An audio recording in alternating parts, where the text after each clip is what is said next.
జోరుగా రిహార్సల్ చేద్దాం, జోరుగా చేద్దాం. అరే శుక్ల గారు, ఏంటి సంగతి? చాలా హుషారుగా ఉన్నారు. ఏదైనా గుడ్ న్యూసా? అరే జోష్ ఎందుకుండదు, సంతోషం అలాంటిది. అయితే సార్, ఆ విషయం ఏంటో త్వరగా చెప్పండి. తను వస్తూనే ఉంటాడు. ఇక ఆ తర్వాత 4-5 రోజుల్లో మన ప్రదర్శనలు. అయితే సార్, ఇంతకీ వచ్చేవాళ్ళెవరు? డియర్ స్టూడెంట్స్, ప్రదర్శనలు ఇవ్వాలంటే డబ్బులు ఉండాలి. ఆ డబ్బు నడుచుకుంటూ వస్తుంది. అంటే మనకు స్పాన్సర్స్ దొరికారు. శుక్ల గారు, ఒకవేళ చెక్ రాకపోతే అప్పుడు? ఇక మీరు ఆ విషయాలన్నీ పక్కన పెట్టి రిహార్సల్స్ మొదలు పెట్టండి. కానివ్వండి.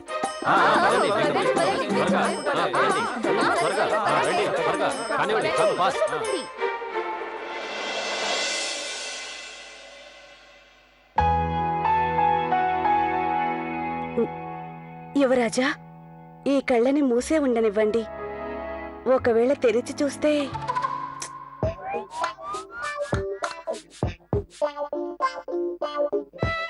లవ్లీ, డైలాగ్ మీద దృష్టి పెట్టు. అది గుర్తుకు రావట్లేదే. ఒకవేళ అలా జరిగితే? లావణ్య, అంత టెన్షన్ పడకు, కార్తీక్ వచ్చేస్తాడులే. నువ్వేమనుకుంటున్నావు? తన కోసం చూస్తున్నానా? అలాంటిదేం లేదు. నాకు దాహం వేస్తుంది, వాటర్ తాగొస్తా. సార్, నేను నా వర్క్ ఎక్స్పీరియన్స్ ఇంక్లూడ్ చేశాను. నా పేరు Priya Kaushik. Yeah, MBA from Cambridge university. బాబు కార్తీక్, నువ్వింకా ఇంట్లోనే ఉన్నావా? బయటికి వెళ్ళాలని రెడీ అయ్యావుగా, సడన్ గా ఏమైంది? అమ్మా, అది ఈరోజు ఒంట్లో బాలేదనిపిస్తోంది, అందుకని ఆఫీస్కి సెలవు పెట్టాను.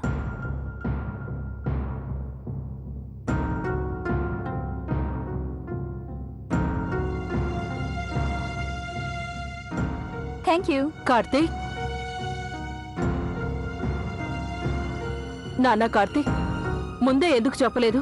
ఇంట్లో ఇంతమంది ఉన్నాం కదా, ఎవరికైనా చెప్పాల్సింది నువ్వు. ఇలా చేస్తే ఎలా నాన్నా? కాస్త కూడా ఆరోగ్యంపై శ్రద్ధ లేదు. అమ్మాయి ప్రియా, డాక్టర్ గారికి ఫోన్ చేయి. అలాగే. నంబర్? ఓ, డైరీలో ఉంటుంది. అయ్యో వద్దు, నా అంత పెద్ద ప్రాబ్లం ఏం కాదు. ఎందుకు వద్దంటున్నావు? నీ మొహంలో స్పష్టంగా కనిపిస్తుంది. చూడు నాన్న, లోపల ఉండే ఇబ్బంది బయటికి కనిపించే దానికన్నా ప్రమాదకరమైంది తెలుసా? అమ్మా, నేను బానే ఉన్నాను. అదేంటంటే అప్పుడప్పుడు అలా అవుతుందంతే. మనసు బాలేదు, కాస్త అదోలా ఉందంతే. ఇబ్బంది ఏమీ లేదు. ఈ రోజు ఇంట్లో విశ్రాంతి తీసుకుంటే రేపటికి పూర్తిగా కోలుకుంటాను. నువ్వు ప్రశాంతంగా ఉండమ్మా. ఎలా ఉండగలను? నేను మీ అమ్మని కార్తీక్. పిల్లలకి చిన్న తుమ్ము వచ్చినా కూడా తల్లి తల్లడిల్లిపోతుంది. సరే, నువ్వు వెళ్ళు, నీ గదిలోకి వెళ్ళి విశ్రాంతి తీసుకో. అలాగే అమ్మా. అమ్మాయి గౌరీ, అత్తయ్య. నువ్వు అల్లం వేసిన టీ చేసి త్వరగా తన గదికి పంపించు. అలాగే అత్తయ్య.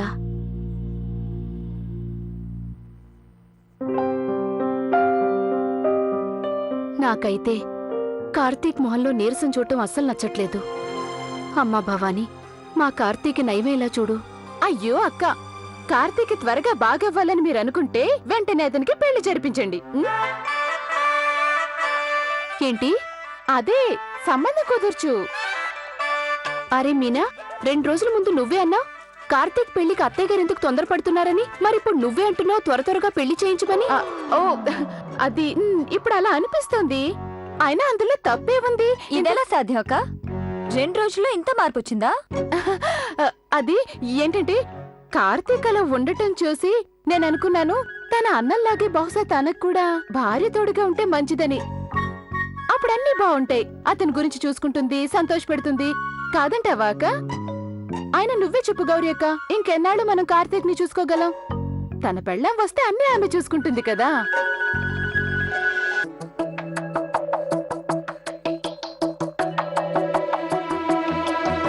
ఏమై ఉంటుంది? కార్తీక్ ఈ రోజు రాలేదు, కనీసం ఫోన్ అయినా చేయలేదు. లవ్లీ, కాస్త కార్తీక్ ఫోన్ చెయ్యి. అలాగే తను చెక్ సంగతి కూడా ఏమైంది అడుగు. అలాగే sir.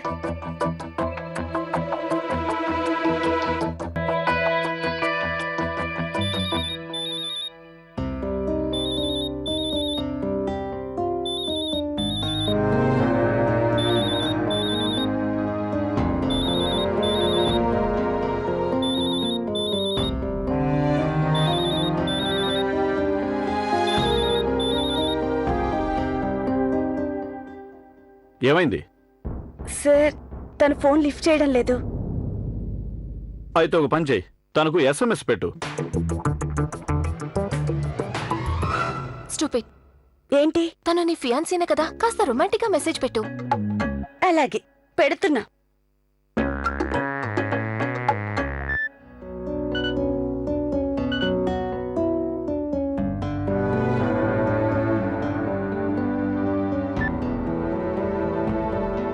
Darling, where are you?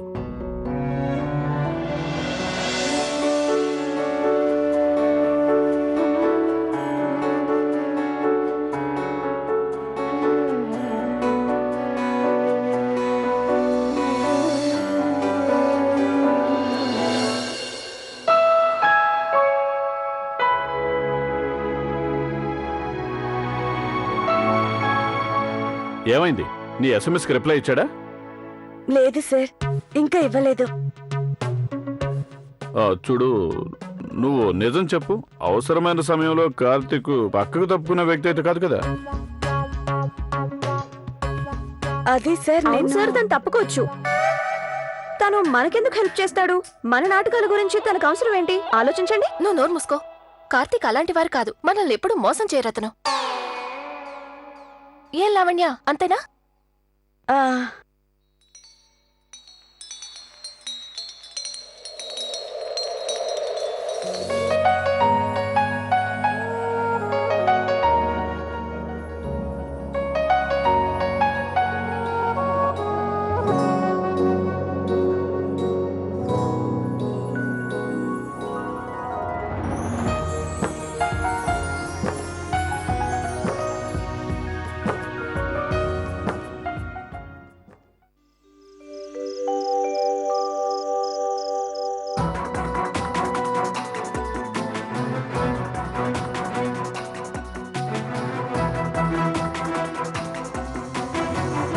ఎక్కడ పెట్టుంటాను నేను 500 నోట్ని?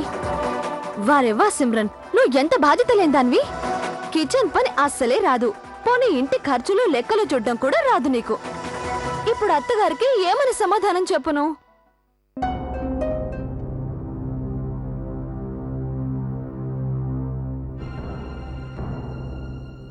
సిమ్రన్,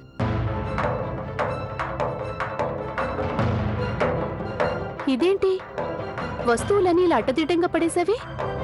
ఏం వెతుకుతున్నావు? అరే, నీ మొహంలో ఏదో టెన్షన్ కనిపిస్తోందేంటి? ఆ, అదేం లేదక్క. 500 అది ఓ ముఖ్యమైన కేస్ పేపర్స్ వెతుకుతున్నానక్క. అవెక్కడ పెట్టానో తెలియట్లేదు. అయితే నాకు చెప్పు, ఆ పేపర్స్ ఎలా ఉంటాయో నేను వెతికి పెడతాను. చెప్పు సిమ్రన్. లేదక్క, అది పేపర్స్ అన్నీ ఒకేలా ఉన్నాయి. మీరు కనిపెట్టలేరు. ఆ సంగతి మీరు నాకు వదిలేయండి, నేను చూసుకుంటాను.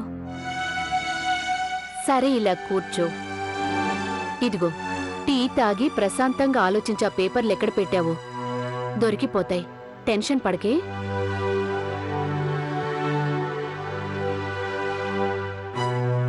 డిపార్ట్మెంట్ కేసులు ఎంత కఠినమైనా వాటిని చిటికలో తేల్చేస్తాను. ఈ ఇంటి ఖర్చుల విషయంలో మాత్రం ఛీ సిమ్రన్, ఇంతలా తలబద్దలు కొట్టుకున్నావు. ఏం ఉపయోగం లేకుండా పోయింది.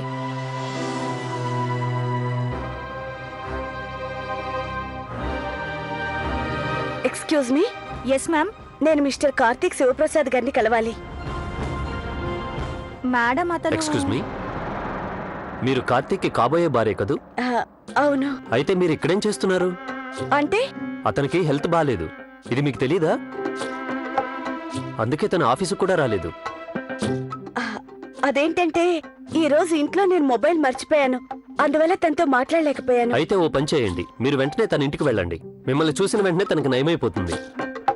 మీరు బాగా చెప్పారు. నేను ఇంటికి వెళ్ళి తన దగ్గరుండి చూసుకుంటాను. Thank you. చూస్తాను నువ్వు నా నుంచి ఎంతకాలం తప్పించుకుంటావో.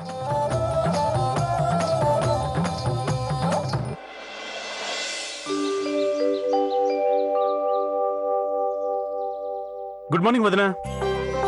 వదినా, మీరు నాకు త్వరగా టిఫిన్ పెట్టండి. ఈ రోజు ఆఫీస్కి త్వరగా వెళ్ళాలి. గుడ్ మార్నింగ్ వదినా. Good morning.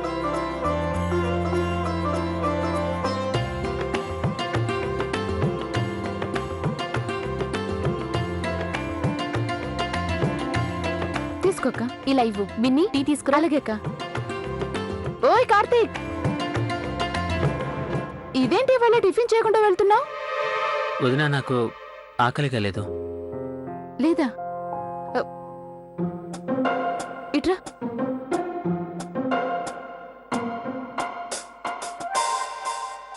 ఏయ్, అంతా బానే ఉంది కదా? అవును వదినా, పర్ఫెక్ట్, ఫిట్, సూపర్. ఇదిగో చూడు, నీ అబద్ధాలన్నీ ఈ మీనాక్షి వదిన ముందు అస్సలు పనిచేయవు. నాకు బాగా తెలుసు, నీ మనసులో ఏదో బాధ ఉంది. అది నిన్ను తినేస్తుంది. చెప్పు, ఇదంతా ఆ అబద్ధాలకు అమ్మాయి వల్లే కదా?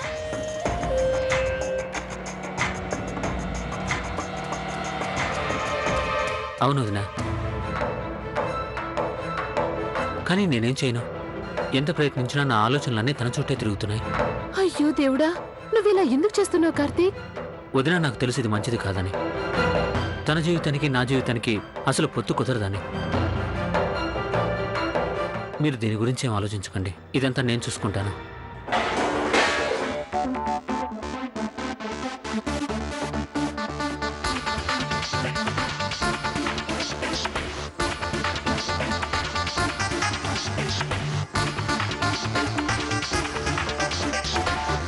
నీకేం కాలేదుగా? దెబ్బలేం తగలేదుగా? ఐఎమ్ ఫైన్ అక్క. పద కార్తీక్. పద. ప్రియా, అంతా ఓకేనా? బాయ్ బాయ్ వదినా.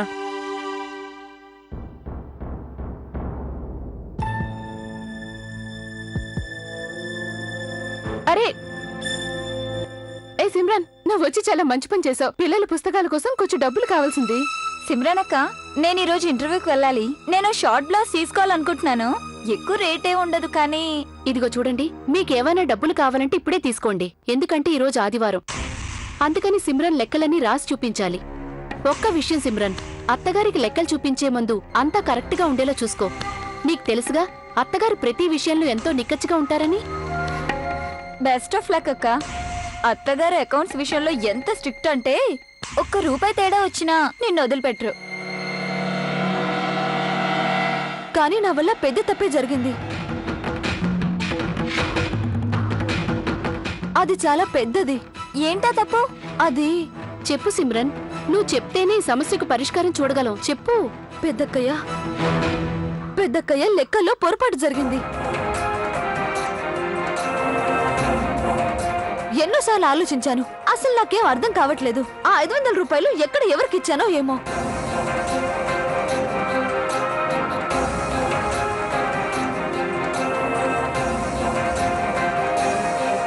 అయ్యో దేవుడా, ఈ విషయం నువ్వు ఇప్పుడు చెప్తున్నావా?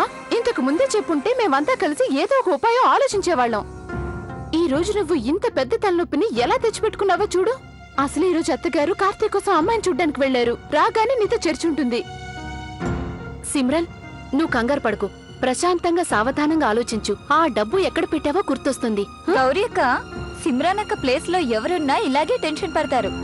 అత్తగారికి ఈ విషయం తెలిస్తే నీకు క్లాస్ పీకుతారు. ఏ ప్రియా, అసలు తను భయంతో వణికిపోతుంది. తను నువ్వు ఇంకా భయపడతావెందుకు? పర్లేదు, ప్రశాంతంగా ఉండు. కంగారు పడుకో. అక్క నేనెంతో ప్రయత్నించాను. నేనొక మంచి కోడల్ని కావాలని, అత్తగారితో మెప్పు పొందాలని, నేను నా ఉద్యోగంతో పాటు ఇంటిని కూడా బాగా చూసుకోగలనని. కాలేదు. నా ప్రయత్నం సఫలం కాలేదు. ఇప్పుడు నేనేం చేయాలో నాకు అర్థం కావడం లేదు. నువ్వెందుకు అలా ఆలోచిస్తున్నావు సిమ్రన్? ఇలా ఇవ్వండి అక్క, మనం అందరం కలిసి అకౌంట్స్ చెక్ చేద్దాం. నిజం చెప్పాలంటే లెక్కల్లో ఏ చిన్న పొరపాటు వచ్చినా నేను పట్టేయగలను. నా ఎంబీఏ చదువుకి కాస్తైనా ఉపయోగం. ఏ సిమ్రన్, నువ్వు బాగానే చదువుకున్నాగా, అలాంటప్పుడు ఇలాంటి పొరపాటు ఎలా చేసావు? అది నువ్వెవరికైనా ఇచ్చుంటావేమో, గుర్తు చేసుకో. లేదక్కా. సిమ్రన్ అక్క, మీరు బిల్స్ అన్ని టాలీ చేసి చూడండి. టీ కప్పులు, ప్లేట్లు, కిచెన్ సామాన్లు, చాక్లెట్లు, చీపిరి, బొమ్మలు, మావయ్య గారి మందులు, ఇంకా హెయిర్ డై. సిమ్రన్, నువ్వింత క్లియర్గా బిల్లులన్నీ ఉంచావు. చూడు, ఏ ఒక్కటి మిస్ కాలేదు. ఏం లాభం అక్కయ్య? జాగ్రత్తగా ఉన్నా తప్పు జరిగింది. కంగారు పడుకు. చూడు, భవానీ మాత అన్నీ సరిచేస్తుంది. అవునక్కయ్య, ఆ దేవుళ్ళ నన్ను కాపాడాలి. అవునక్క, ఇంకో 500 రూపాయలు లెక్క తేలడం లేదు.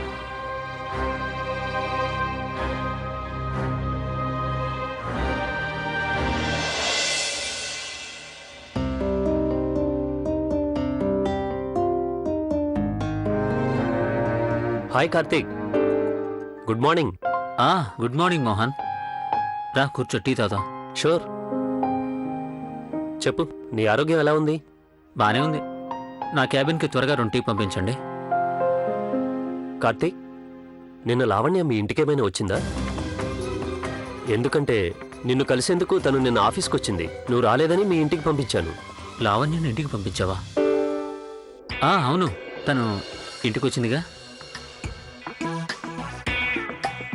అరే బాస్, నన్ను ఈ ఫైల్ తీసుకురమ్మన్నాడు. నీ మాటల్లో పడి మర్చిపోయాను. ఫోన్లే, ఇచ్చేసి వస్తాను.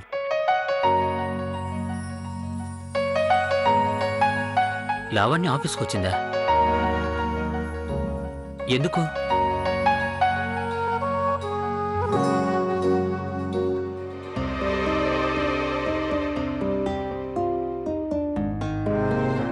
ఇది నేనెలా మర్చిపోయాను? శుక్లా గారు, స్టూడెంట్స్ అందరూ అక్కడ టెన్షన్ పడి ఉంటారు. చూడండి పిల్లలు, మీరందరూ కాస్తని హొయ్యలు, కాస్తని లయ్యలు, ఇలా వంపులు తిరుగుతూ కదులుతూ చెం చెం. సార్, లవ్లీ వచ్చేసింది.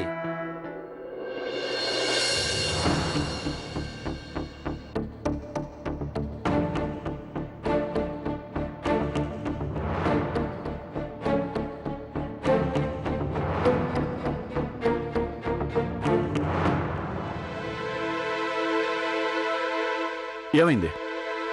లావణ్య, నువ్వు కార్తీక్తో మాట్లాడావా? అరే, తను ఏమన్నాడో చెప్పు. తను ఎందుకు రాలేదు? త్వరగా చెప్పు, ఇక్కడ మా ప్రాణాలు పోతున్నాయి. ఏంటి సార్ ఇది? అందరూ లావణ్య మీద పడుతున్నారు. నువ్వు ఇలా రా. అరే జరగండి.